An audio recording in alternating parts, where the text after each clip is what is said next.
Bab 511 Kenapa? Mau tidur denganku? Jangan khawatir, temanmu sekarang sangat kuat. Dia sama sekali tidak membutuhkan bantuan kita. Tan Bohong berhenti menggodanya dan mengatakan yang sebenarnya. Lu Xiaoya tercengang. Bahkan kau bilang dia kuat. Benarkah?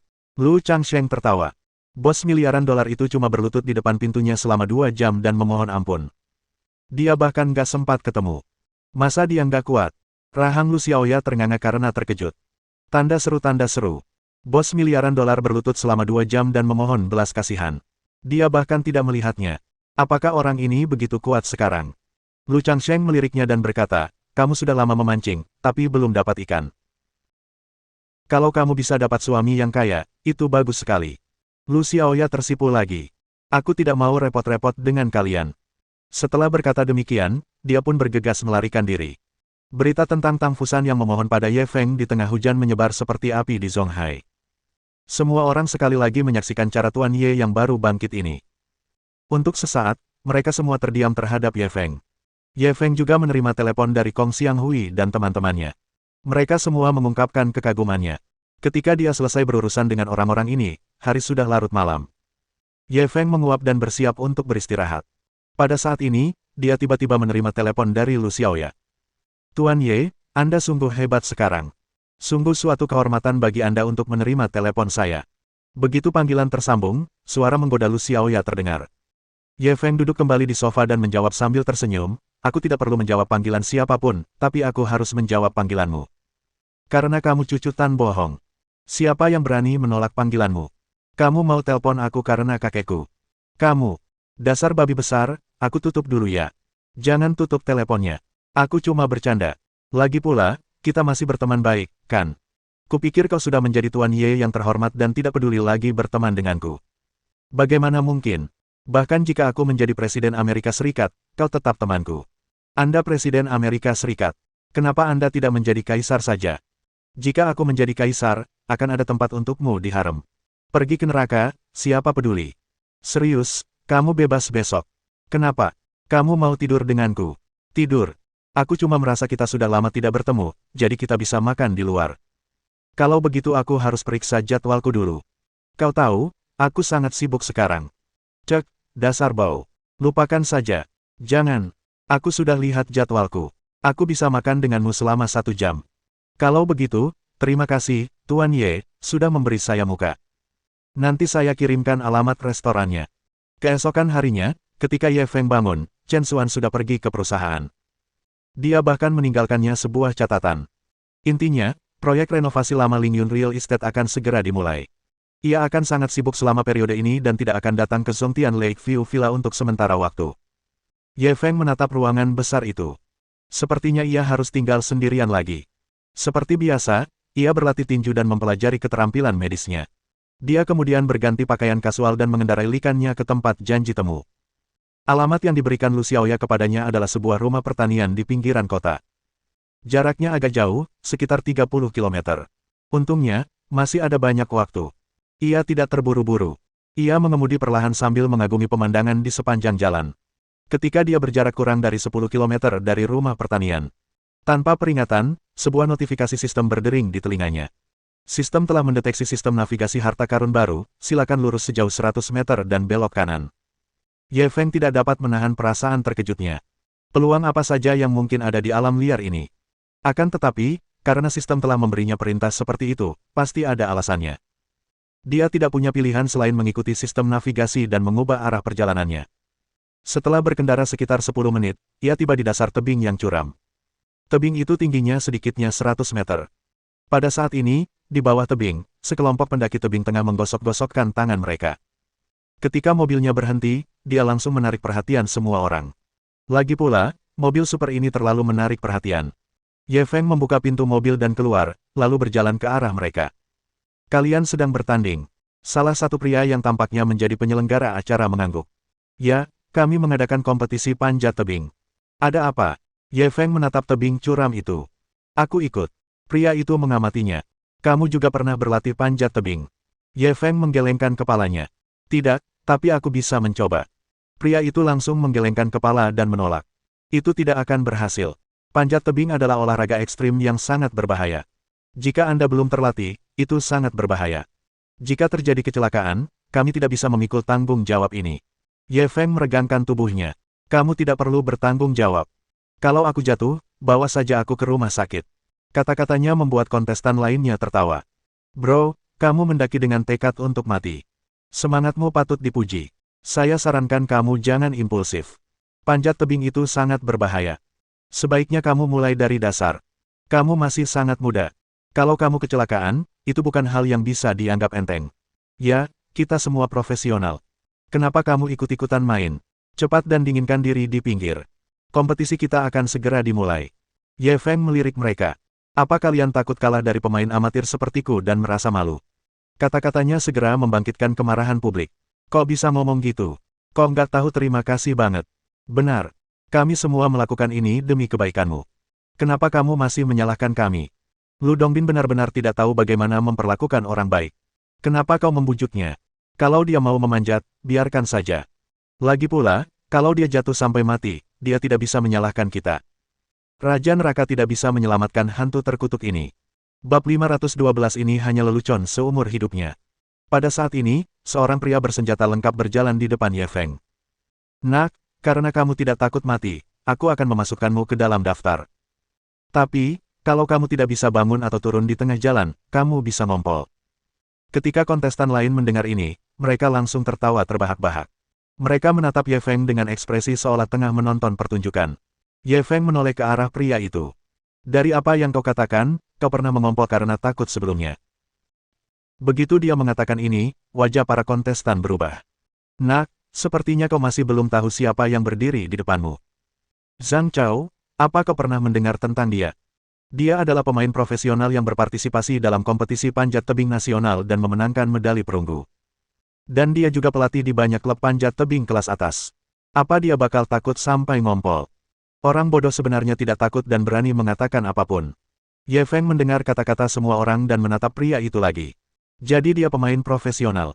Maaf atas kesopanannya, tapi sayang sekali itu medali perunggu. Kalau medali emas, aku mungkin ingin minta tanda tanganmu. Zhang Chao merasa titik lemahnya terpukul dan langsung mengamuk. Memangnya kenapa kalau medali perunggu? Medali itu lebih dari cukup untuk membunuh orang bodoh sepertimu. Beraninya kau bersaing denganku. Asal kau bisa berada dalam jarak 10 meter dariku, aku akan kalah. Akan kuberikan medali perunggu ini sebagai kenang-kenangan. Sambil berkata demikian, dia mengeluarkan medali perunggu dari sakunya dan melambaikannya di depan Ye Feng. Terlihat bahwa ia sangat peduli terhadap medali perunggu ini dan benar-benar membawanya. Ye Feng mengerutkan bibirnya. Meskipun aku tidak tertarik dengan medali perunggumu, aku menerima tantanganmu. Zhang Chao mengangguk sambil tersenyum dan menoleh ke arah penyelenggara. Beri dia satu set alat pelindung diri. Jangan sampai dia benar-benar jatuh dan mati. Namun Ye Feng langsung menolak, tidak perlu alat pelindung, itu hanya penghalang dan akan memengaruhi kecepatanku. Zhang Chao terkejut. Kau mau panjat tebing dengan tangan kosong. Aku harus ingatkan kau, kalau jatuh, kau akan mati atau lumpuh. Ye Feng tersenyum tipis. Kalau aku benar-benar jatuh, aku akan memberimu mobil sport itu. Zhang Chao melirik mobil Super Li Chan dan langsung tergoda. Dia bahkan diam-diam berharap orang ini benar-benar jatuh. Pada saat ini, penyelenggara mengumumkan dimulainya kompetisi. Sekelompok pemanjat tebing berkumpul di kaki tebing. Hanya Ye Feng yang masih melihat ke atas dari bawah, seolah-olah sedang mencari rute pendakian. Para kontestan tidak dapat menahan tawa dalam hati mereka. Kompetisi sudah dimulai, dan sekarang kamu hanya mencari rute pendakian. Bukankah sudah agak terlambat? Hanya dalam sekejap, pemain lain telah menempuh jarak lebih dari 10 meter. Baru pada saat itulah Ye Feng berjalan ke tebing dengan santai, mengetuk-ngetuk batu gunung seolah-olah dia tengah merasakan kerasnya tebing itu. Para penyelenggara kompetisi saling berpandangan dan ingin tertawa. Di mata mereka, Ye Feng jelas-jelas takut, itulah sebabnya dia berlama-lama. Namun, ini juga bagus. Jika sesuatu terjadi padanya saat memanjat, mereka pasti akan bertanggung jawab. Orang yang bertanggung jawab berdiri dan berjalan ke sisi Ye Feng. Tuan, apakah Anda ingin ke sana untuk beristirahat dulu? Sebelum dia bisa menyelesaikan ucapannya, Ye Feng tiba-tiba memegang sebuah tonjolan, mengerahkan kekuatan dengan kedua tangannya, dan tubuhnya pun segera bangkit. Kemudian, mereka melihat pemandangan yang mengejutkan. Kecepatan Ye Feng sangat cepat. Begitu cepatnya hingga sedikit tidak normal. Dia seperti seekor tokek, berjalan di tebing seolah-olah tanahnya datar. Dia mencengkeram tonjolan itu dan mengerahkan tenaga, menyebabkan tubuhnya terangkat menjadi bongkahan besar. Kekuatan lengannya sungguh tak terbayangkan. Hanya dalam beberapa tarikan napas, ia telah mengejar para pemain yang berangkat 10 detik sebelumnya. Apakah dia masih manusia? Seorang anggota staf tidak dapat menahan diri untuk berseru. Perkataannya jelas mencerminkan pikiran orang lain. Saya belum pernah melihat seseorang memanjat secepat itu. Dengan kecepatan orang ini, saya khawatir dia bisa memenangkan kejuaraan dunia, kan? Kurasa dia baru saja bilang kalau ini pertama kalinya dia panjat tebing. Omong kosong, bagaimana mungkin seorang pendaki tebing pemula bisa sehebat ini? Apa menurutmu itu mungkin? Terlalu abnormal. Dia hampir melampaui kontestan lain. Saat mereka berbicara, Ye Feng telah melampaui beberapa pendaki tebing. Para pemain hanya merasakan bayangan hitam lewat di depan mereka dan mereka semua terkejut. Dua orang hampir terlepas dan jatuh dari atas. Apa-apaan ini? Beberapa di antara mereka mendongak dan langsung tercengang. Apa-apaan ini? Bukankah kecepatan ini terlalu cepat? Apa dia panjat tebing? Kenapa aku merasa dia berjalan di tanah datar? Bagaimana dia melakukannya? Dia seperti Superman. Saya merasa seperti dia terbang dan menghilang dengan suara mendesing. Zhang Chao, yang selalu berada di posisi pertama, menundukkan kepalanya untuk melihat ketika dia mendengar diskusi semua orang. Lalu, dia melihat bayangan hitam mendekat dengan cepat.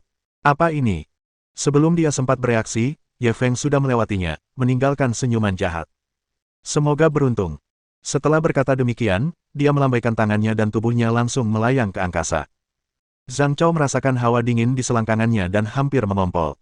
Teknik memanjat gila macam apa ini? Dia seperti siamang.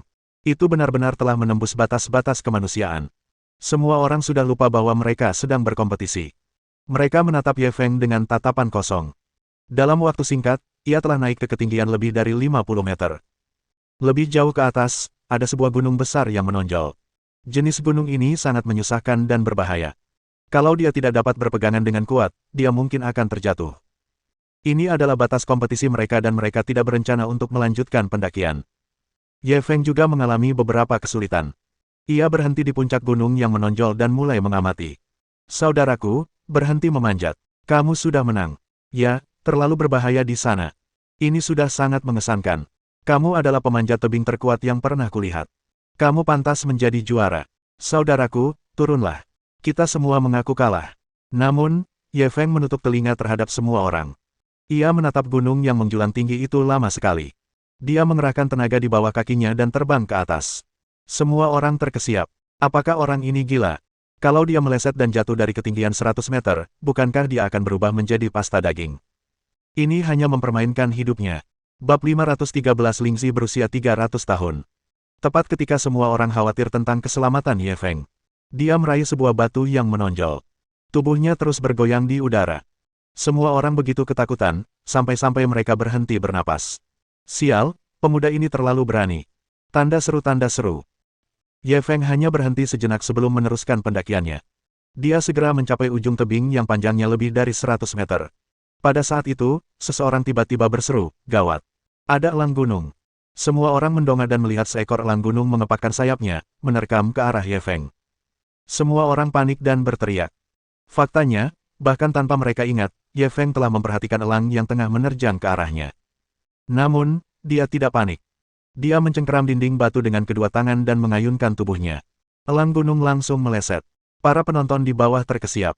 Ini sungguh terlalu berbahaya. Kalau tidak hati-hati, bisa-bisa dia terjatuh dari ketinggian 100 meter dan meninggal dunia tanpa diragukan lagi. Elang gunung itu meleset, ia segera mengubah arah di udara dan terus menerkam ke arah Ye Feng. Ye Feng sedikit marah. Bukankah ini sudah berakhir? Dia memegang dinding batu itu dengan satu tangan, dan menarik sebuah batu dari dinding batu itu dengan tangan yang lain, lalu melemparkannya dengan ganas. Bang! Teriak. Elang itu menjerit sedih saat tubuhnya mulai jatuh. Ketika semua orang di bawah melihat ini, mereka tercengang. Dia berada di udara, namun dia mampu melakukan gerakan yang sulit dan berhasil mengenai elang gunung. Bukankah ini terlalu ganas? Mereka mengira krisis telah terselesaikan. Namun mereka tidak menyangka bahwa saat elang itu sudah setengah terbang, tiba-tiba ia mengepakkan sayapnya dan terus menerkam ke arah Ye Feng. Kali ini bahkan lebih cepat, seolah-olah akan musnah bersama-sama. Ye Feng tidak punya waktu untuk menggali batu itu. Ia kembali menggerakkan tubuhnya dan menghindari serangan elang itu. Namun, mata elang itu sudah merah karena membunuh. Ia meleset dari sasarannya dan segera berbalik untuk melanjutkan serangannya. Tubuh Ye Feng bergoyang di udara. Sepertinya dia dalam bahaya. Orang-orang di bawah sudah berhenti bernapas. Semua orang berkeringat dingin. Tepat pada saat ini, elang gunung menukik turun lagi dan menyerbu. Ye Feng memanfaatkan kesempatan ini dan menangkapnya dengan tangan kanannya. Dia mencengkeram leher elang itu dengan tangannya dan mengerahkan tenaga. Dengan bunyi keras, dia mematahkan lehernya dan melemparkannya dari langit. Orang-orang di bawah yang menonton dengan hati yang tertahan akhirnya jantungnya jatuh ke tanah. Tangan dan kaki semua orang mati rasa, dan mereka tidak bisa berdiri tegak. Mereka semua mencari tempat duduk. Mereka lalu menatap sosok Ye Feng dengan linglung. Seluruh proses dia menghindari elang di udara dan akhirnya menangkap dan membunuhnya sungguh sangat berbahaya. Itu lebih mengasyikkan daripada menonton film laris Hollywood manapun. Para kontestan juga mundur. Mereka merasakan tubuh mereka mati rasa dan berkeringat dingin. Zhang Chao bahkan lebih menderita, cairan kuning terus menetes dari celananya.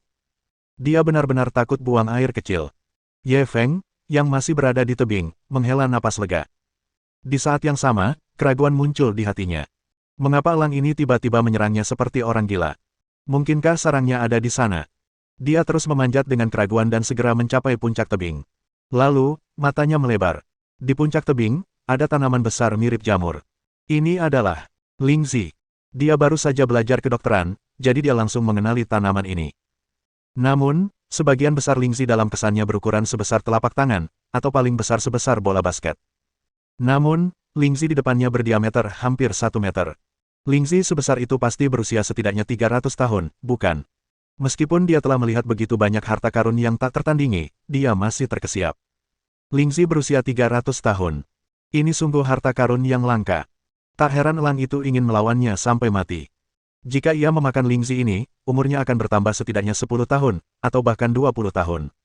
Setelah berseru itu, dia langsung sakit kepala. Batang Lingzi sebesar itu, bagaimana dia akan memakannya? Ia mengerutkan kening dan merenung sejenak. Kemudian, ia segera melepas mantelnya, mengikat lengan bajunya ke akar Lingzi, dan membawanya di punggungnya. Agak berat sedikitnya 30 kilogram. Membawa barang seberat itu menuruni gunung terlalu berbahaya. Tetapi memikirkan nilai jamur Lingzi ini, dan hadiah besar yang akan diberikan sistem setelah navigasi selesai, Ye Feng memutuskan untuk mengambil risiko. Ketika mereka melihatnya membawa segepok besar barang dan mulai menuruni tebing. Orang-orang di bawah tercengang. Apa yang dia bawa di punggungnya? Terlalu jauh, jadi aku tidak bisa melihatnya dengan jelas. Tapi sepertinya cukup berat. Apa dia gila? Turunnya saja sudah susah, tapi dia malah harus bawa barang sebesar itu. Ya, setelah bebannya bertambah, kesulitan menuruni gunung akan jauh lebih tinggi. Kalau tidak hati-hati, bisa jatuh. Jika kamu jatuh dari ketinggian lebih dari 100 meter, kamu mungkin akan berubah menjadi pasta daging, kan? Untungnya, kekhawatiran semua orang tidak perlu. Ye Feng menuruni gunung tanpa bahaya.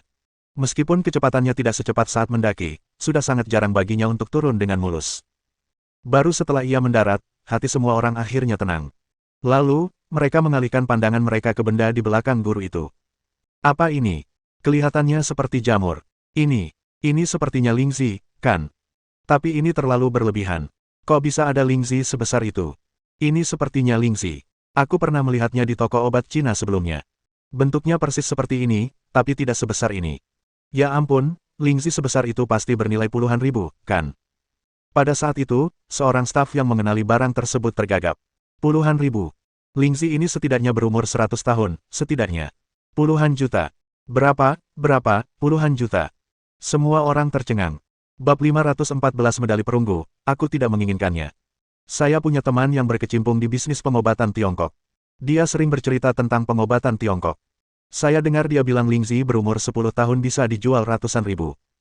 Setiap 10 tahun, harganya akan berlipat ganda. Setelah berkata demikian, dia berbalik menatap Lingzi milik Ye Feng. Ukuran Lingzi ini sungguh mengejutkan. Perkiraan kasarnya, usianya setidaknya 100 tahun. Harganya pasti puluhan juta atau bahkan lebih. Setelah mendengar penjelasannya, semua orang menatap Ye Feng dan Lingzi dengan bingung. Apakah dia memetik Lingzi ini dari puncak gunung? Bukankah keberuntungannya terlalu luar biasa?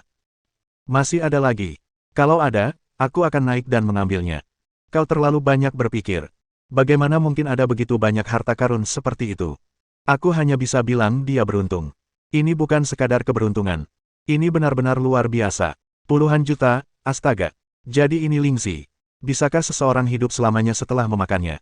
Jika kau menambah jumlahnya, kau pasti tidak akan bisa mencapai keabadian, tapi kurasa itu punya efek tonik yang hebat, kan? Semua orang terkagum-kagum dengan keberuntungan Ye Feng yang tak tertandingi. Dia bisa mengambil harta karun senilai puluhan juta hanya dengan memanjat batu. Keberuntungan macam apa ini? Ye Feng ingin tertawa dalam hatinya. Lingzi berusia 100 tahun. Lingzi miliknya berusia sedikitnya 300 tahun. Harganya sulit diperkirakan. Namun, ia tak mau repot-repot menjelaskan kepada orang-orang ini. Ia segera melepaskan ikatan Lingzi dan memasukkannya ke dalam bagasi. Kamu tidak perlu iri. Aku mempertaruhkan nyawaku untuk memanjat dan hampir mati di sini. Semua orang mengangguk. Benar sekali. Waktu elang itu menerkammu tadi, aku hampir mati ketakutan. Kakak ini benar-benar terlalu kuat. Kalau aku, mungkin aku sudah jatuh. Gerakan-gerakanmu itu keren banget. Gimana caranya? Sudah kuputuskan.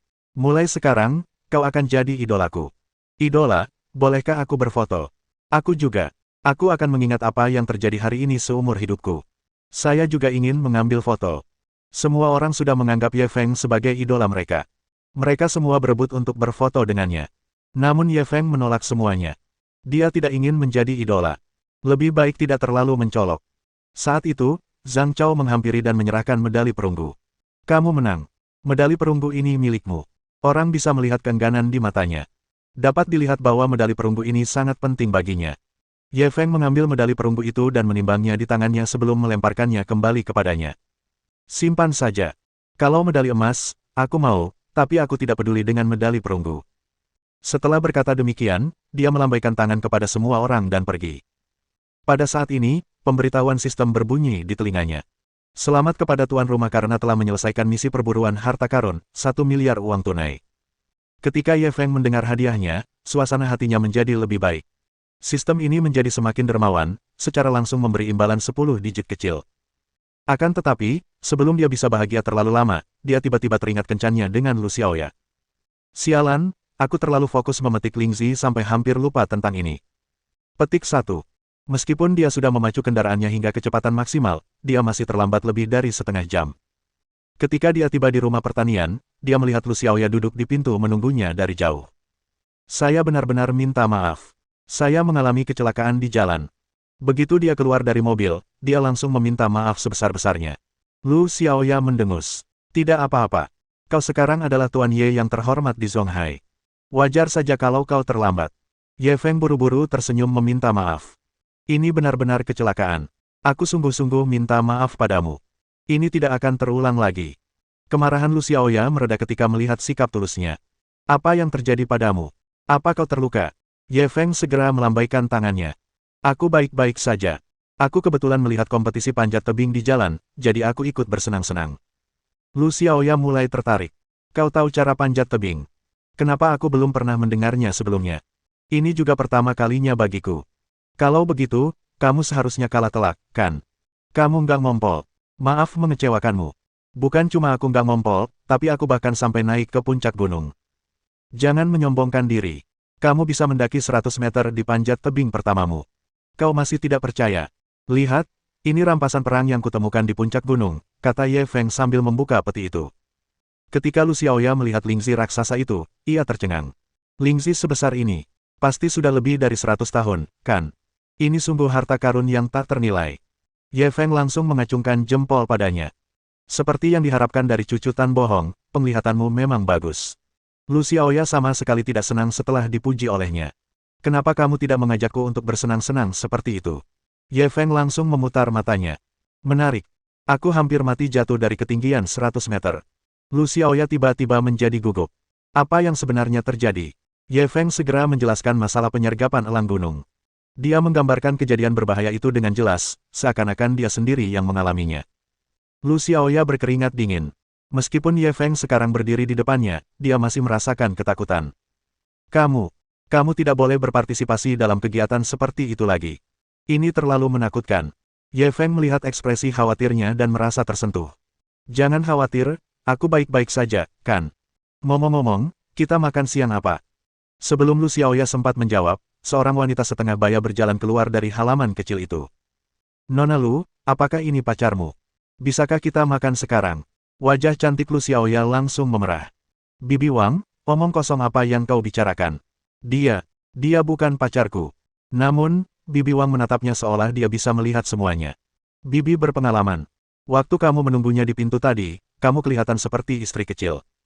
Mana mungkin aku salah? Lu Xiaoya buru-buru menutupi wajahnya yang cantik. Bibi Wang, aku mengabaikanmu.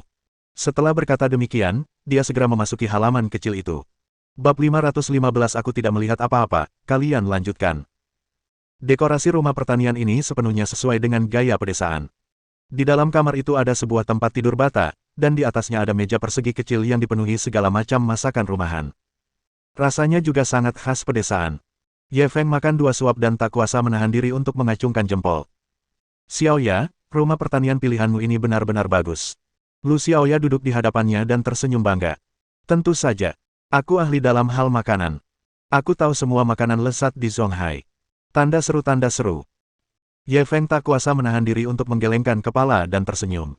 Dasar rakus. Namun, Lu Xiaoya tidak keberatan. Mulutnya yang kecil mengeluarkan suara, pada-pada, saat ia makan dengan gembira. Ye Feng makan 2 suap lagi dan perlahan meletakkan sumpitnya. Katakan padaku, kenapa kau tiba-tiba ingin mentraktirku makan? Lu Xiaoya menggembungkan pipinya. Karena kakek dan ayahku memujimu dan bilang kau sangat kuat sekarang. Aku harus cepat-cepat menjilatmu, kalau tidak aku tidak akan bisa mengantre lagi. Ye Feng sedikit terkejut. Kakek dan ayahmu memujiku. Bagaimana? Lu Xiaoya mengerutkan bibirnya. Mereka bilang kau sekarang di Zonghai, dan kau bebas melakukan apapun yang kau mau. Kemarin, seorang bos besar dari Yang Cheng berlutut di depan pintumu selama lebih dari 2 jam, tapi dia bahkan tidak sempat bertemu denganmu. Ye Feng sedikit bangga. Seharusnya tidak banyak anak muda yang bisa dipuji oleh tetua Tan dan ayahmu, kan? Lu Xiaoya memelototinya. Apa yang kau pamerkan? Aku juga tidak melihat betapa kuatnya dirimu. Bibir Ye Feng melengkung membentuk seringai. Kau tak bisa melihat kelebihanku. Melihat ekspresinya, bagaimana mungkin Lu Xiaoya tidak tahu apa yang dia maksud? Wajah cantiknya langsung memerah. Kamu, tidak bisakah kamu lebih serius saat berbicara dengan seorang gadis? Ye Feng menatapnya polos. Aku sedang membicarakan bakat. Menurutmu, apa itu? Wajah cantik Lu Xiaoya semakin memerah. Aku juga bicara soal bakat. Apa lagi? Ye Feng menatapnya. Juga, jantung Lu Xiaoya berdebar kencang melihat tatapannya. Dalam kepanikannya, dia menjatuhkan mangkuk sup di sampingnya. Ah, sakit, dia langsung berteriak kesakitan. Ye Feng juga terkejut. Ia segera mengambil beberapa tisu untuk menyeka pahanya. Untungnya, semangkuk sup telah dibiarkan mengering untuk waktu yang lama, jadi suhunya tidak terlalu tinggi. Kenapa kamu ceroboh sekali? Kamu benar-benar bodoh, gerutu Ye Feng sambil menyeka. Mata Lu Xiaoya merah dan dia hampir menangis. Bukannya ini semua salahmu. Siapa suruh kau menggodaku? Lembutlah, sakit. Ye Feng buru-buru mengingatkannya, bisakah kau pelankan suaramu? Jika orang lain mendengarmu, mereka mungkin berpikir aku melakukan sesuatu padamu. Lu Xiaoya cemberut. Apa yang bisa kau lakukan padaku? Apa kau punya nyali? Ye Feng mengangkat kepalanya dan melihat bahwa dia sedang menatapnya dengan provokatif. Dia berdandan khusus hari ini. Wajahnya dipoles dengan riasan yang indah, dan dia tampak semakin cantik. Dia sudah melepas mantelnya dan hanya mengenakan tank top putih. Pinggangnya yang ramping terkepal erat. Dia mengenakan rok pendek berwarna merah muda, dan kakinya indah dan ramping. Dia tidak mengenakan kaos kaki apapun, dan kedua kakinya yang kecil dan lembut tampak sangat memikat. Terlebih lagi, mereka berdua saat ini sedang duduk di atas ranjang bata, jadi lebih mudah bagi mereka untuk membuat beberapa koneksi. Napas Ye Feng semakin cepat. Tangan yang awalnya mengusapnya mulai membelainya perlahan seperti sedang membelai sepotong batu giok. Lu Xiaoya juga memperhatikan perilakunya yang aneh dan merasa sedikit gugup. Beri aku tisu, aku akan membersihkannya sendiri. Sambil berbicara, dia mengulurkan tangan untuk mengambil tisu. Namun Ye Feng mencekal pergelangan tangannya. Ye Feng, apa yang kau lakukan? Kau menyakitiku. Lepaskan. Semakin dia melawan, semakin besar keinginan Ye Feng untuk menaklukkannya. Pada akhirnya, dia benar-benar kehilangan akal sehatnya dan mendorongnya ke ranjang bata. Lu Xiaoya benar-benar panik kali ini. Ye Feng, lepaskan aku ingin pulang. Sebelum dia bisa menyelesaikan ucapannya, bibirnya sudah disegel oleh Ye Feng. Tangannya juga ditekan di atas kepalanya. Wu. Lu Xiaoya berjuang beberapa kali lagi, tetapi kekuatannya yang lemah tidak layak disebutkan di depannya. Lambat laun, dia menyerah untuk melawan. Sebenarnya, dari lubuk hatinya, dia tidak membenci Ye Feng, bahkan sedikit menyukainya. Terutama kemarin, kakek dan ayahnya telah mencoba menjodohkan dia dan Ye Feng. Ini seperti menembus lapisan kertas jendela. Itu membuat cinta yang selama ini ia sembunyikan dalam hatinya meledak. Itulah sebabnya dia menelepon Ye Feng secara impulsif. Sebenarnya, ia telah menembus batas psikologisnya. Satu-satunya hal yang membuatnya gugup sekarang adalah kepanikan dan rasa malu yang baru pertama kali ia rasakan. Terlalu memalukan baginya untuk jujur kepada pria lawan jenis. Ye Feng memperoleh persetujuan diam-diamnya, dan dia menjadi lebih tidak terkendali. Mereka sedang mempersiapkan invasi besar-besaran. Saat itu, Bibi Wang tiba-tiba mendorong pintu dan masuk. Saya baru saja membuat semur burung pegar kecil dengan jamur. Coba saja. Di tengah-tengah kalimatnya, dia tertegun di tempat. Ye Feng dan Lu Xiaoya berpisah dengan panik. Suasananya sangat canggung.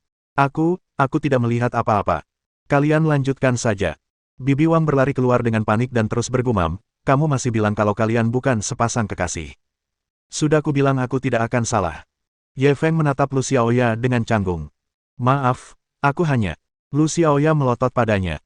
Orang jahat besar, tolol, berandalan bau. Sambil mengumpat, dia segera turun dari tempat tidur bata dan melarikan diri. Sebenarnya, dia tidak marah. Dia hanya merasa malu. Dia hanya ingin keluar dari sini. Ye Feng menatap punggungnya dan menarik napas dalam-dalam. Bagaimana dia bisa melakukan hal yang begitu kejam? Yang lebih menyebalkan lagi adalah, dia sebenarnya tidak berhasil.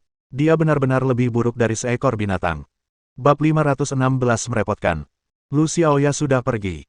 Ye Feng hanya bisa masuk ke mobil dan melaju perlahan kembali. Selain memikirkan cara mendapatkan maaf dari Lu Xiaoya, dia juga pusing memikirkan hal lain. Itulah cara mengawetkan Lingxi. Meskipun keterampilan medisnya sudah sangat baik, pengetahuannya tentang tanaman obat masih sangat kurang. Tanda seru. Jika tanaman obat yang sangat berharga ini tidak dilestarikan dengan baik, sehingga khasiatnya sebagai obat menjadi sangat berkurang, maka sungguh merupakan pemborosan sumber daya alam. Saat dia sedang mengerutkan kening dan berpikir, dia tiba-tiba menerima telepon dari Su Jingxin. Jika kamu punya waktu sekarang, kamu bisa datang ke tempatku. Ada apa? Bukankah kau memintaku membantumu mencari tahu tentang pelelangan aset Niu Sidun? Sekarang, sudah ada beberapa petunjuk. Baiklah, aku akan segera ke sana. Ye Feng menutup telepon dan menuju ke rumah Su Jingxin. Saat dia melangkah ke pintu rumah keluarga Su dengan Lingxi di tangannya. Su Jingxin yang sedang minum teh di paviliun halaman tercengang. Ini Lingxi. Kamu belinya di mana? Dia mendapat banyak informasi dan secara alami mengenali bahwa ini adalah Lingxi. Namun, ini adalah pertama kalinya dia melihat Lingxi sebesar itu. Aku mengambilnya dari gunung. Jangan tanya lagi. Pinjamkan kulkasmu sebentar. Aku akan membekukannya dulu. Jangan sampai rusak, kata Ye Feng sambil berjalan menuju ruang tamu. Tunggu sebentar, apa kau mengerti? Bagaimana benda ini bisa ditaruh di kulkas? Su Jingxin buru-buru menghentikannya. Jika kamu tidak menaruhnya di lemari es, di mana aku harus menaruhnya? Ye Feng berhenti dan menatapnya dengan bingung. Lingxi perlu dikeringkan dengan udara atau suhu rendah, kadar air harus dijaga di bawah 13%, kemudian, Lingxi harus disegel dalam kantong dan disimpan di tempat yang sejuk dan kering. Su Jingxin segera menjelaskan kepadanya. Ye Feng segera meletakkan Lingxi dan mulai tidak melakukan apapun. Namun, ia tak kuasa menahan diri untuk tidak mengaguminya dalam hati. Wanita ini sungguh tahu banyak. Su Jingxin terdiam. Dia hanya mengingatkannya karena kebaikan, tetapi dia tidak berharap untuk menerima suatu pekerjaan. Kamu belum cerita dari mana kamu dapat Lingxi ini. Lingxi sebesar itu pasti sudah berumur setidaknya beberapa ratus tahun, kan? Ye Feng segera menceritakan padanya proses mendapatkan Lingxi. Tentu saja, dia tidak menyebutkan pemberitahuan sistem. Su Jingxin terdiam cukup lama. Terkadang, aku sangat mengagumimu. Bagaimana mungkin keberuntunganmu begitu baik? Dia bisa memetik Lingxi berusia 100 tahun hanya dengan mendaki gunung. Ye Feng mengangkat bahu, aku tidak punya pilihan, tapi keberuntunganku seperti lalat. Aku tidak bisa mengusirnya. Su Jingxin tidak ingin berbicara dengannya lagi. Kalau bukan karena sikap baiknya, dia pasti sudah dikalahkannya sejak lama. Mereka berdua duduk di paviliun dan minum teh. Su Jingxin membuka mulutnya lagi. Kudengar kau baru-baru ini menyinggung Wei Changfeng dari Yang Cheng. Apa kau mau aku membantumu memberitahu mereka? Setidaknya dia tidak akan berani mempersulitmu. Ye Feng segera melambaikan tangannya, tidak perlu untuk saat ini, aku bisa mengatasinya. Sambil berbicara, ia mendongak ke arahnya. Kau sepertinya sangat mengkhawatirkanku. Kau sudah mendengarnya. Su Jingxin tersipu. Siapa yang peduli padamu? Aku mendengarnya dari Paman Liu. Pada saat ini, Liu Wenyuan yang sedang membuat boneka kayu di halaman belakang tidak dapat menahan bersin 2 kali. Aduh, cuacanya mulai agak dingin. Sepertinya aku harus pakai 2 lapis baju lagi. Ye Feng meletakkan cangkir tehnya dan menatap Su Jingxin. Kamu bilang di telepon kalau aset Niu Sidun akan dilelang. Kapan?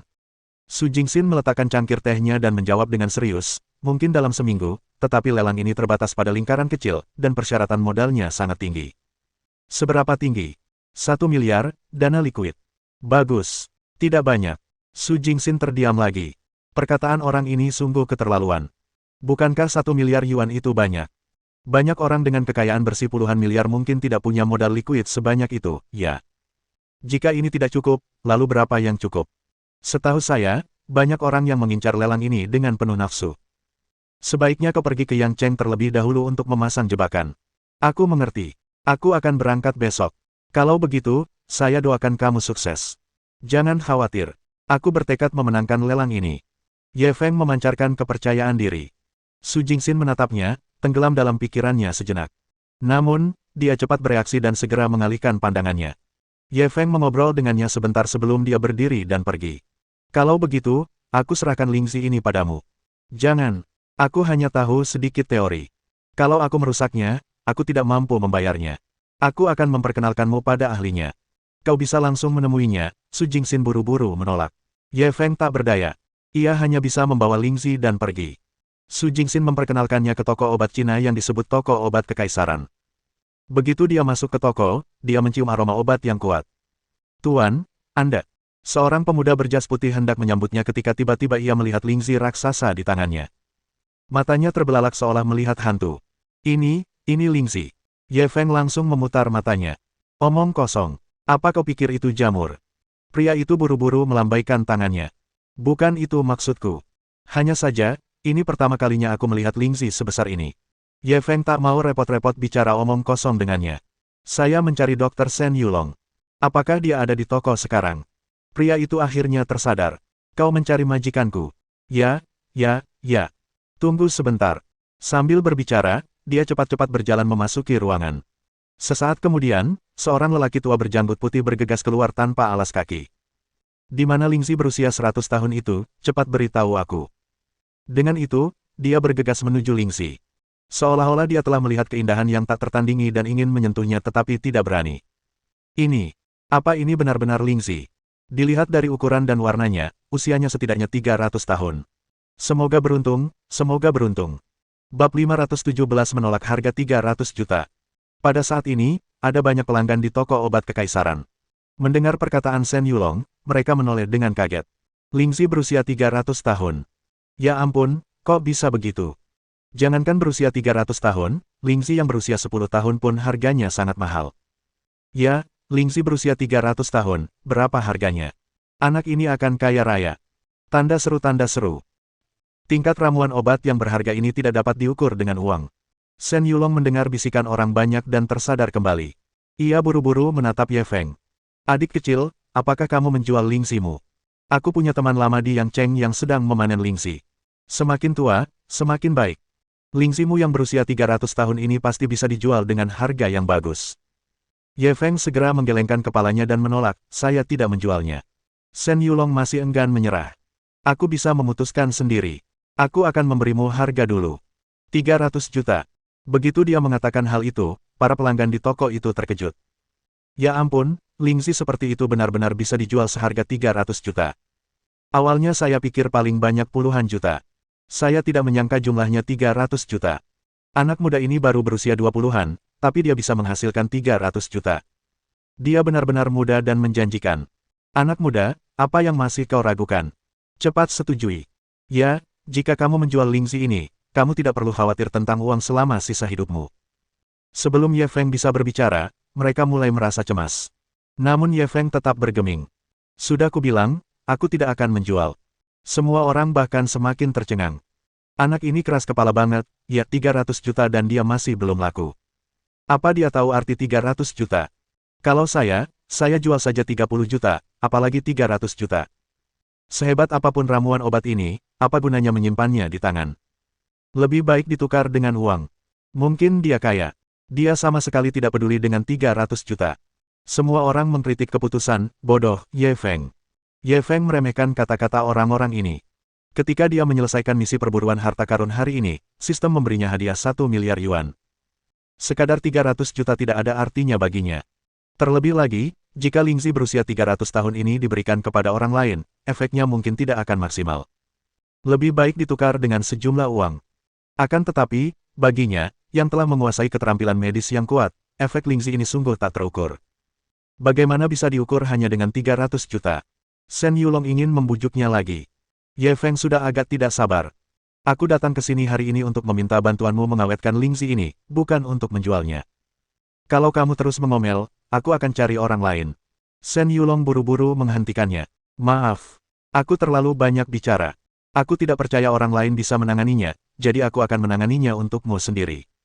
Setelah mengatakan itu, dia membawa Ye Feng ke sebuah ruangan. Ruangan itu dipenuhi dengan segala macam tanaman herbal. Selain itu, ada juga banyak mesin yang beroperasi, seperti mesin pengering, mesin penggiling, mesin perebusan, mesin penyegel, dan sebagainya. Shen Yulong meminta seseorang untuk membersihkan Lingzi terlebih dahulu. Kemudian, ia mulai mengiris Lingzi, mengeringkannya, dan menyegelnya. Seluruh proses memakan waktu lebih dari 2 jam. Pada saat semua prosedur selesai, waktu sudah lewat pukul 4 sore. Terima kasih. Berapa total gajinya? Ye Feng berterima kasih padanya dan bersiap membayar. Saya tidak butuh upah, tapi bisakah Anda memberi saya sedikit Lingzi? Tidak banyak, hanya sepotong kecil. Shen Yulong dengan gugup menatap wajah Ye Feng. Ye Feng mengambil sepotong Lingzi seukuran daun poplar dan menyerahkannya. Terima kasih, terima kasih, terima kasih banyak. Shen Yulong memegang sepotong Lingzi di telapak tangannya seolah-olah ia telah memperoleh harta yang berharga. Dia kemudian meminta bawahannya untuk memindahkan Lingzi yang disegel ke dalam mobil Ye Feng. Ye Feng tidak berkata apa-apa lagi, dia langsung melaju kembali ke Zongtian Lakeview Villa. Dia akan berangkat ke Yangcheng besok, jadi dia mengemas beberapa barang bawaan. Lalu, dia menelepon Chen Xuan. Kak Xuan, aku akan pergi ke Yangcheng beberapa hari lagi. Kalau kamu kembali menginap, jangan lupa kunci pintunya. Kamu juga datang ke Yangcheng. Suara terkejut Chen Xuan segera datang dari ujung sana. Apa maksudmu dengan, juga datang? Dari apa yang kau katakan, kau juga di Yangcheng sekarang? Benar. Para pemasok itu sebelumnya telah melanggar kontrak mereka. Sekarang setelah kita membahas kerja sama dengan pemasok baru, masih banyak kontrak yang harus ditandatangani lagi. Bagus juga. Kalau begitu, kita bertemu di Yangcheng, kan? Tentu, aku akan menunggumu. Setelah menutup telepon, Ye Feng memesan tiket kereta api berkecepatan tinggi dari internet. Dia tidak ingin terlalu mencolok saat menemui Yangcheng kali ini. Dia hanya ingin tetap rendah hati. Bagaimanapun, itu adalah wilayah pengaruh Niu Sidun. Meskipun Niu Sidun telah meninggal, pengaruhnya belum sepenuhnya hilang. Lebih baik tetap bersikap rendah hati. Tepat saat dia mengepak barang bawaannya, TV tiba-tiba mulai menyiarkan berita. Menurut media, kru Xiaqi Like a Dream akan segera menyelesaikan syuting. Mereka sedang syuting adegan krusial terakhir di Yangcheng. Ye Feng tertegun. Dia segera berbalik. Di layar berita, video Xiaqi yang sedang syuting muncul. Dia tidak menyangka dia ada di Yangcheng. Haruskah dia meluangkan waktu untuk berkunjung? Pertama, mereka adalah teman baik. Kedua, dia adalah pemegang saham utama Nanfeng Entertainment, jadi dia bisa dianggap bosnya. Adalah masuk akal baginya untuk pergi. Namun, setelah memikirkannya, dia memutuskan untuk tidak melakukannya. Bagaimanapun, dia adalah seorang tokoh publik dan tidak nyaman baginya untuk berinteraksi dengan lawan jenis. Kalau tidak, kalau paparazi mengambil fotonya dan membuat judul, bertemu pacar orang luar secara pribadi, itu tidak akan berdampak baik padanya. Dia harus bersikap rendah hati dalam perjalanan ini. Dia berusaha sebisa mungkin untuk tidak menimbulkan masalah. Tentu saja, jika mereka harus menemukannya, dia tidak akan berbelas kasihan. Bab 518 Apakah ada orang yang lebih buruk dari Anda? Keesokan paginya, Ye Feng bergegas ke stasiun kereta berkecepatan tinggi. Dia menyeret kopernya dan menemukan tempat duduknya. Namun, dia menyadari bahwa sudah ada seorang gadis yang duduk di kursinya. Gadis itu mengenakan topi baseball dan kacamata penerbang besar di pangkal hidungnya, menutupi seluruh wajahnya. Kakinya yang panjang dan indah bersandar pada kursi di depannya. Tanda seru tanda seru. Saat ini, dia sedang bermain Mobile Legends sambil menundukkan kepala. Cantik, kursi ini sepertinya milikku, kan? Dia mengingatkan dengan niat baik. Gadis itu hanya menjawab dengan, namun dia tidak berniat untuk bergerak. Ye Feng mengerutkan kening. Tidak bisakah kau bergerak? Tunggu aku menyelesaikan ronde ini, jawab gadis itu dengan samar. Ye Feng tak berdaya. Ia hanya bisa menunggu di samping. Teknik gadis ini terlalu lemah, dan dia terbunuh berkali-kali. Namun yang langka adalah dia memiliki mentalitas yang baik. Dia tidak mengatakan sepatah kata pun atau mengumpat. Babak ini, tanpa kejutan apapun, mereka kalah. Ye Feng merasa bahwa dia harus menyerahkan kursinya sekarang. Namun, gadis itu sepertinya melupakannya. Ia memakai headphone dan mendengarkan musik. Dia benar-benar marah sekarang. Kau sengaja, kan? Sudah kubilang, ini tempat dudukku. Karena suaranya terlalu keras, hal itu menarik perhatian banyak orang di dalam kereta. Gadis itu menunjuk ke kursi di dekat jendela. Kamu bisa duduk di dalam. Jika dia mengatakan ini sebelumnya, Ye Feng mungkin akan setuju. Aku hanya menginginkan posisiku. Sekarang, minggirlah. Gadis itu sepertinya tidak mendengarnya. Ia menyilangkan kaki dan menggoyangkan kaki kecilnya, menyenandungkan sebuah lagu. Sikapnya seolah berkata, kalau aku tidak mengizinkanmu, apa yang bisa kau lakukan padaku? Ye Feng tak kuasa menahannya lagi. Ia melepas earphone-nya dengan satu tangan dan kacamata hitamnya dengan tangan lainnya. Aku bilang, kenapa kamu? Sebelum ia sempat menyelesaikan kalimatnya, gadis itu sudah mengangkat kepalanya. Apa yang kulakukan? Lanjutkan. Ye Feng menatapnya kosong. Kenapa kamu? Gadis yang tidak masuk akal ini sebenarnya adalah Lu Xiaoya. Lu Xiaoya tersenyum. Kenapa bukan aku? Ye Feng sedikit bingung. Kamu mau pergi ke Yang Cheng juga? Lu Xiaoya mengangguk. Benar, tidak boleh. Kenapa kamu pergi ke Yang Cheng? Aku, tidak bolehkah aku pergi dan bermain? Bukan itu. Aku hanya merasa sedikit. Bukankah ini terlalu kebetulan? Kalau begitu, kita hanya bisa bilang bahwa kita ditakdirkan. Bibir Lu Xiaoya melengkung membentuk senyum licik. Dia mendengar dari kakeknya tadi malam bahwa aset Niu Sidun akan dilelang, Ye Feng mungkin pergi ke Yang Cheng untuk berpartisipasi dalam pelelangan. Pada saat itu, dia berhati-hati dan menggunakan koneksi kakeknya untuk memeriksa jadwal Ye Feng. Dia tahu bahwa dia telah memesan kereta berkecepatan tinggi ke Yang Cheng. Oleh karena itu, dia secara khusus memesan tempat duduk di sebelahnya. Ye Feng tidak berpikir terlalu banyak dan duduk di sampingnya. Bagaimana kakekmu dan yang lainnya bisa tenang jika kamu pergi ke Yang Cheng sendirian? Lu Xiaoya cemberut. Apa yang perlu dikhawatirkan? Apa kau takut aku diculik? Ye Feng mengangguk serius. Itu bukan hal yang mustahil. Ada banyak orang jahat di masyarakat ini. Lu Xiaoya berbalik dan meliriknya. Apakah ada yang lebih buruk darimu? Ye Feng tahu bahwa dia sedang membicarakan rumah pertanian kemarin. Dia memandang keluar jendela dengan canggung. Lu Xiaoya tersenyum puas. Masalah ini bisa dikatakan menjadi hal yang sangat memalukan bagi orang ini. Di masa depan, dia seringkali bisa mengeluarkannya untuk mengejeknya. Untung saja Tuan Ye yang ditakuti semua orang di Zonghai berhasil dikalahkan. Tepat saat dia merasa puas, dia tiba-tiba menyadari ada seorang pria di seberang lorong yang terus-menerus menatap kakinya. Meskipun dia sudah menggunakan matanya untuk menunjukkan kekuatannya, pria itu masih menatapnya tanpa rasa takut. Dia tak tahan lagi dan langsung bertanya, apa yang kamu lihat? Kamu belum pernah lihat kaki wanita sebelumnya. Pria itu melotot padanya. Mataku tumbuh besar. Aku bisa melihat kapanpun aku mau. Apa urusanmu dengan itu? Lagi pula, bukankah kau memamerkannya agar orang lain melihatnya? Kalau kau tidak mau orang lain melihatmu, pakailah celana panjang. Lu Xiaoya sangat marah, tetapi tidak dapat berbuat apa-apa saat berhadapan dengan bajingan seperti itu. Ye Feng menatapnya dengan penuh kemenangan. Bukankah kau cukup kuat saat memarahiku? Jika kau bertemu bajingan sungguhan, kau tak bisa berbuat apa-apa, kan? Selama kau memohon padaku, aku bisa membantumu memberinya pelajaran. Lu Xiaoya memelototinya. Kau ingin menjadi pahlawan dan menyelamatkan gadis yang sedang kesusahan. Aku tidak akan memberimu kesempatan. Apa kau percaya seseorang akan memberinya pelajaran tanpa aku harus mengatakan apapun? Perkataannya segera diverifikasi. Seorang pria mengenakan singlet hitam dengan tato naga hijau di lengannya berdiri dan berjalan mendekat. Cantik, apakah kamu butuh bantuan? Lu Xiaoya mengangkat alisnya ke arah Ye Feng, keangkuhannya tampak jelas. Baiklah, kalau begitu bantu aku menghajarnya. Sambil berbicara dia menunjuk ke arah lelaki malang tadi.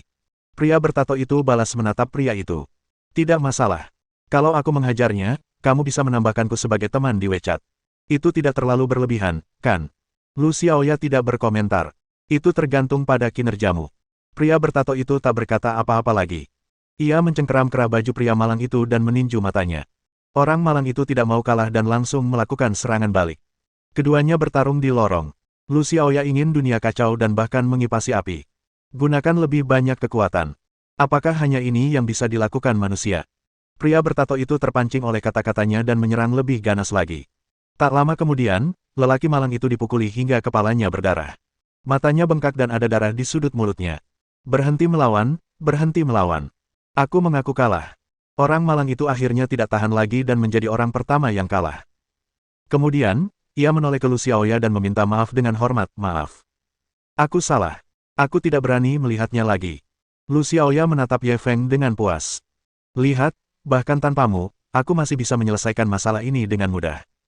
Ye Feng mengerutkan bibirnya dan tidak mengatakan apa-apa. Saat itu, pria bertato itu terlatih-tatih mendekat. Cantik, bolehkah kita menambahkan satu sama lain sebagai teman sekarang? Lu Xiaoya langsung berpura-pura bingung. Tambahkan aku sebagai teman. Bab 519 saya tidak akan menambahkan pemula seperti itu sebagai teman di WeChat. Ekspresi pria bertato itu berubah jelek saat dia melihat wanita itu berpura-pura bingung. Kamu baru saja bilang kalau aku bisa mengalahkannya, kamu akan menambahkanku sebagai teman. Lu Xiaoya mengerjap. Apa aku bilang begitu? Kurasa aku bilang itu tergantung pada kinerjamu. Pria bertato itu sedikit marah. Aku sudah menghajarnya sampai sejauh ini, dan aku masih belum bisa tampil baik. Lu Xiaoya menunjuk wajahnya. Tapi kau juga sedang begini. Apa kau tidak terlalu lemah? Aku tidak akan menambahkan orang bodoh sepertimu sebagai teman di WeChat. Tanda seru tanda seru. Semua orang di dalam kereta menganggap kejadian itu lucu. Ini seharusnya merupakan hasil dari penjilatan, bukan? Pada akhirnya, dia tidak punya apa-apa. Pria itu benar-benar marah. Kau bercanda. Lu Xiaoya mengerucutkan bibirnya. Kaulah yang ingin jadi penjilat. Lagi pula aku tidak memintamu. Dasar jalang bau. Pria itu langsung mengamuk dan menamparnya. Lu Xiaoya tidak menyangka pihak lain akan tiba-tiba menyerangnya. Ia buru-buru menutupi wajahnya. Pada saat ini, sebuah tangan tiba-tiba terulur dari samping. Dia mencengkeram pergelangan tangan pria itu. Pria bertato itu merasa seolah-olah pergelangan tangannya terjepit oleh lingkaran baja dan tidak bisa bergerak sama sekali. Dia langsung memelototi Ye Feng. Bocah, kusarankan kau urus saja urusanmu sendiri. Lepaskan. Ye Feng menggunakan kekuatan tersembunyinya dan mendorong pria itu mundur 3 hingga 4 langkah. Ia pun menabrak kursi di seberangnya. Memukul wanita. Memalukan, kan? Pria itu berdiri dan terus berlari maju. Pada saat ini, dia bertemu dengan tatapan dingin Ye Feng. Seolah-olah dia sedang ditatap oleh binatang buas. Dia begitu ketakutan hingga tidak berani melangkah setengah langkah lagi ke depan. Namun, di depan umum, akan sangat memalukan jika dia takut dengan tatapan orang lain. Dia langsung berkata dengan kasar, "Oke, kau memang usil, kan? Tunggu saja. Begitu kita turun dari mobil, aku akan membunuhmu." Setelah berkata demikian, dia kembali ke tempat duduknya. Lu Xiaoya sangat ketakutan hingga wajahnya memucat.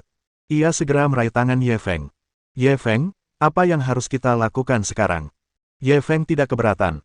Apalagi yang bisa kita lakukan? Dingin sekali. Hati Lu Xiaoya dipenuhi rasa bersalah. Maafkan aku. Ini semua salahku. Seharusnya aku tidak memprovokasi orang seperti itu. Ye Feng menahan tawanya.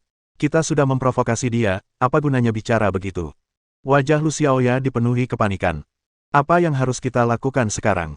Orang ini jelas-jelas berandalan lokal. Kita tidak mengenal orang-orang dan tempat-tempat di Yangcheng. Kalau dia sampai membuat masalah dengan kita. Ye Feng menatapnya dengan serius. Bagaimana kalau begini? Setelah kita keluar dari mobil, kau pegang kakinya sekuat tenaga. Aku akan lari dulu dan mencari seseorang untuk membantu. Lu Xiaoya mengangguk serius. Baiklah, aku pasti akan menghentikannya. Kau harus lari lebih cepat. Ye Feng geli. Kau benar-benar pikir aku bajingan. Membiarkan seorang wanita tertembak sementara aku kabur. Aku tidak setidak tahu malu itu. Jangan khawatir, semuanya akan baik-baik saja.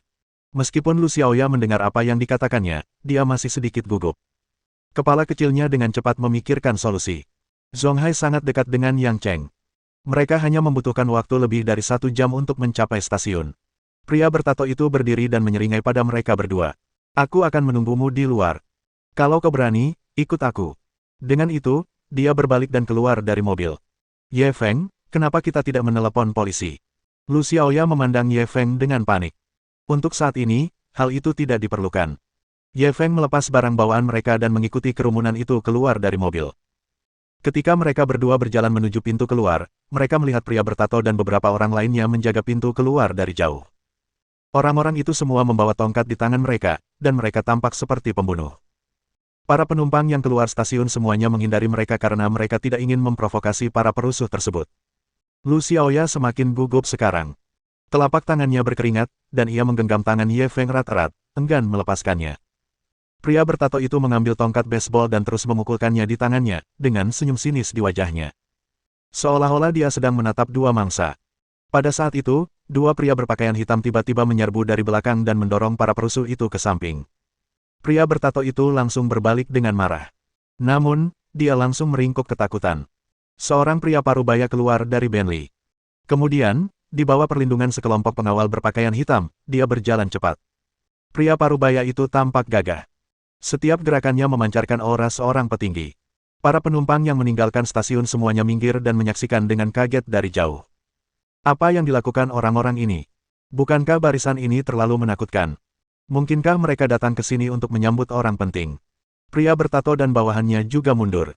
Orang seperti ini bukanlah seseorang yang bisa diprovokasi oleh para perusuh seperti mereka. Pada saat yang sama, dia melotot ke arah Ye Feng. Nak, kamu beruntung. Aku akan mengurusmu setelah orang penting ini pergi. Namun, saat pikiran itu muncul dalam benaknya, ia melihat pemandangan yang tidak dapat dipercaya. Orang besar dengan aura luar biasa itu dengan cepat berjalan menuju Ye Feng. Kakak Ye, apa kau tidak terlalu jahat? Kenapa kau tidak bilang kalau kau akan datang ke Yang Cheng? Orang ini tidak lain adalah Luo Jingyuan. Ye Feng menatapnya dan sedikit terkejut. Bagaimana kau tahu aku datang ke Yang Cheng? Luo Jingyuan meletakkan tangannya di bahunya. Saya bertemu Presiden Chen di pesta koktail tadi malam. Beliau tidak sengaja menyebutkannya. Bukankah Anda memperlakukan saya sebagai orang luar? Anda tidak memperlakukan saya sebagai saudara Anda. Ye Feng tak kuasa menahan senyum getir. Aku datang ke Yang Cheng kali ini untuk menjaga kerahasiaan. Siapa sangka kau akan membuat keributan sebesar ini? Bagaimana bisa Tuan Ye datang ke Yang Cheng tanpa suara? Aku ingin memberitahu para bajingan itu bahwa Tuan Ye dari Zonghai ada di sini, kata Luo Jingyuan keras. Kemudian, ia menyadari ada seorang gadis cantik berdiri di sampingnya. Terlebih lagi, dia saat ini sedang memegang tangan Ye Feng. Saudara Ye, ini. Baru saat itulah Ye Feng bereaksi, ia buru-buru melepaskan tangan Lu Xiaoya. Dia. Ini temanku, Lu Xiaoya. Luo Jingyuan tersenyum aneh. Teman macam apa? Ye Feng menepuk bahunya. Apa yang kau pikirkan? Kita hanya teman biasa. Luo Jingyuan tersenyum lebar, senyum yang bisa dimengerti pria manapun. Aku mengerti. Siapa sih yang tidak punya beberapa teman saat masih muda? Bab 520 mengubah teman biasa menjadi teman luar biasa. Lu Xiaoya menatap Luo Jingyuan dengan tatapan kosong. Dilihat dari penampilannya dan aura kuat yang dipancarkannya, dia sepertinya bukan orang biasa. Dia mengira pengaruh Ye Feng hanya terbatas pada Zonghai. Dia tidak menyangka dia mengenal orang seperti Yang Cheng. Orang ini benar-benar memiliki jaringan pertemanan yang luas. Tanda seru. Luo Jingyuan mengamati Lu Xiaoya. Nona Lu, apa kau sedang tidak enak badan? Kau terlihat kurang sehat. Ye Feng menggelengkan kepala dan menjelaskan untuknya. Bukan apa-apa. Dia hanya sedikit ketakutan. Luo Jingyuan mendengar ini dan langsung menanggapinya dengan serius. Ada apa? Ye Feng mengangguk ke arah para berandalan itu. Baru saja di mobil, kami sempat berkonflik kecil dengannya. Dia mengancam akan membuat masalah bagi kami. Luo Jingyuan menatap ke arah yang ditunjuknya. Senyum di wajahnya langsung menghilang, digantikan oleh niat membunuh yang kuat. Para perusuh itu sudah ketakutan setengah mati. Pada saat ini, ketika ditatap oleh sosok besar itu dengan tatapan seperti itu, mereka begitu takut hingga seluruh tubuh mereka gemetar. Salah paham, ini semua salah paham, pria bertato itu menjelaskan dengan wajah sedih. Luo Jingyuan mendengus dingin. Dasar anjing buta. Beraninya kau menyinggung perasaan saudaraku. Hari ini adalah hari sialmu. Setelah berkata demikian, dia menatap pengawal di belakangnya. Para pengawal segera berlari ke depan dan menyeret para perusuh itu pergi. Tolong, penculikan, pembunuhan. Bantu aku menelepon polisi. Para perusuh itu langsung menangis memanggil orang tua mereka. Namun pada akhirnya, mereka tetap didorong ke dalam gerbong komersil dan dibawa pergi. Adapun apa yang akan terjadi pada mereka, tidak seorang pun tahu. Kerumunan orang di sekitarnya begitu ketakutan sehingga mereka bahkan tidak berani bernapas dengan keras.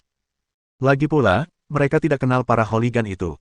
Siapa yang tega menyinggung orang seperti itu demi mereka? Bukankah mereka sudah bosan hidup? Luo Jingyuan tidak terlalu ambil pusing. Baginya, berurusan dengan beberapa berandalan itu seperti mengusir beberapa lalat. Dia lalu berbalik menatap Ye Feng dan wanita lainnya. Aku sudah memesankan hotel untukmu, aku akan mengantarmu ke sana sekarang. Ye Feng tidak berkata apa-apa lagi. Dia langsung mengikuti Bentley itu. Lu Xiaoya mengikutinya dari dekat, jantungnya berdebar kencang. Siapakah pria parubaya ini? Dia benar-benar berani membawa orang-orang itu pergi di depan umum. Dengan gayanya seperti ini, sekilas orang bisa tahu bahwa dia orang yang kejam. Bagaimana Ye Feng bisa mengenal orang seperti itu? Terlebih lagi, hubungan mereka berdua tidak biasa, seperti saudara kandung. Ini sungguh tidak dapat dipercaya. Mereka bertiga masuk ke dalam Bentley, dan para pengawal juga masuk ke dalam dua mobil Mercedes-Benz di belakang mereka. Kemudian, di bawah tatapan terkejut semua orang di stasiun, mereka pergi. Baru pada saat itulah semua orang berani berdiskusi dengan suara pelan. Siapa orang-orang itu tadi? Bukankah ini terlalu arogan? Dia pasti jagoan. Auranya bahkan lebih besar dari bos kita. Ya, aura itu terlalu menakutkan. Aku hampir mengompol tadi. Menurutku pemuda itu sungguh luar biasa. Dia masih sangat muda, tapi dia sudah bisa memanggil orang seperti itu sebagai saudaranya. Saya juga punya firasat bahwa pria parubaya itu sedang mencoba menjilatnya. Kurasa juga begitu. Pemuda ini mungkin punya latar belakang yang lebih besar. Mungkin dia putra mahkota dari keluarga super. Akhirnya aku membuka mataku hari ini. Aku benar-benar bisa melihat bidikan sebesar itu. Iya, mereka tadi duduk di depanku di kereta cepat. Kalau aku tahu lebih awal, aku pasti sudah kenal mereka.